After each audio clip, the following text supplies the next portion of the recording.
Hi, my name is Gary Waldo. I'm a product planner here at Tektronix, and today I'm very excited to tell you about a cool new feature on our 5 and 6 series scopes called Spectrum View.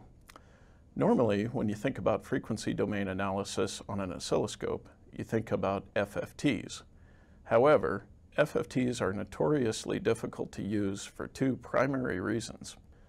First, the setup is very difficult as you need to know how sample rate, record length, time per div all affect the frequency domain display. Next, those key scope acquisition parameters, sample rate, record length, time per div, all affect both displays, the time domain display and the frequency domain display. What this means is that most of the time you can either optimize your view of the frequency domain at the expense of the time domain view, or you can get an optimal time domain view, but your frequency domain view is messed up. Today, we're going to take a look at a spread spectrum clock that modulates from 97 megahertz to 100 megahertz, and we'll take a look at it using both traditional FFT and spectrum view to see how they are different. The first thing I'm going to do is set up a traditional FFT display. I'll do that by adding a math waveform, setting it to FFT, and you see up here a spectrum, but I'm not really interested in the entire spectrum. I'm really just interested in the frequency range of the spread spectrum clock. So I'm going to change my view from to 95 megahertz to 102 megahertz. And this is our resulting FFT display. Notice that I just get a flat line across the top.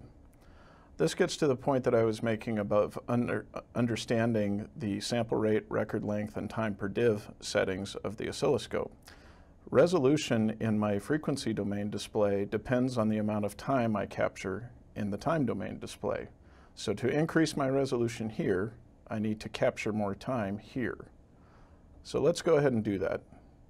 As I go to slower and slower sweep speeds, notice that I get better resolution in my FFT view, to the point where when I get to 10 microseconds per division, I can see the characteristics of my spread spectrum clock. But to achieve this setup with a regular FFT, I had to understand the implications of sample rate, record length, and time per div settings on the FFT. Let's look at this using Spectrum View now. Spectrum View is a new feature that allows any flex channel on a 5 or 6 series to be configured as an analog channel, digital channels, or a spectral view of the analog input. In this case, we're only going to look at one channel. So I select channel 1, go to Spectrum View, and turn it on.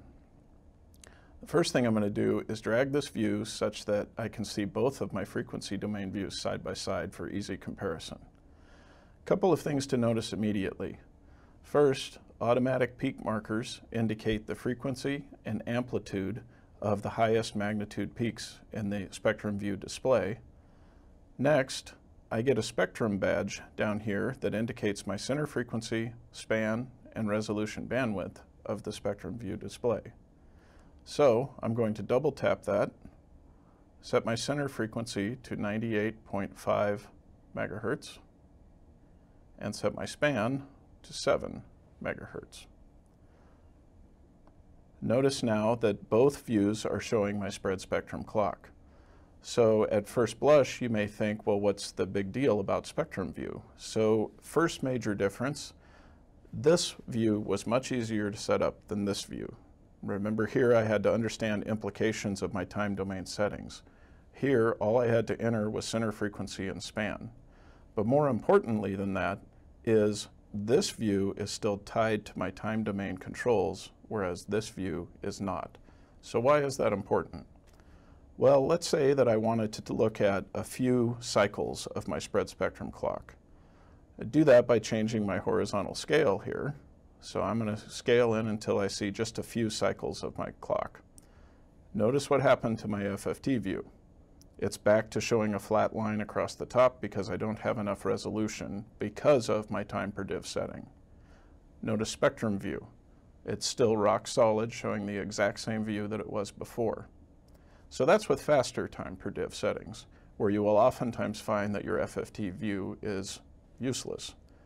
So now what happens if we go to slower time per diff settings?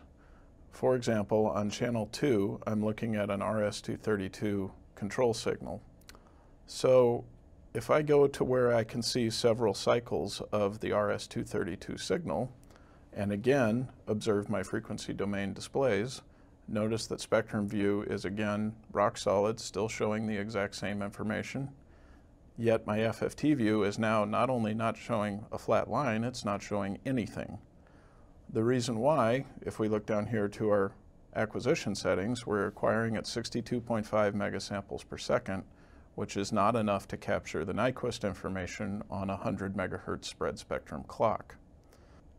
So in summary, spectrum view addresses the two key shortcomings of traditional FFTs in terms of frequency domain analysis on an oscilloscope. It's exceptionally easy to set up, and you get independent controls for your time domain view and your frequency domain view. So you maintain a useful frequency domain view at all times. Find out more at Vicom's website.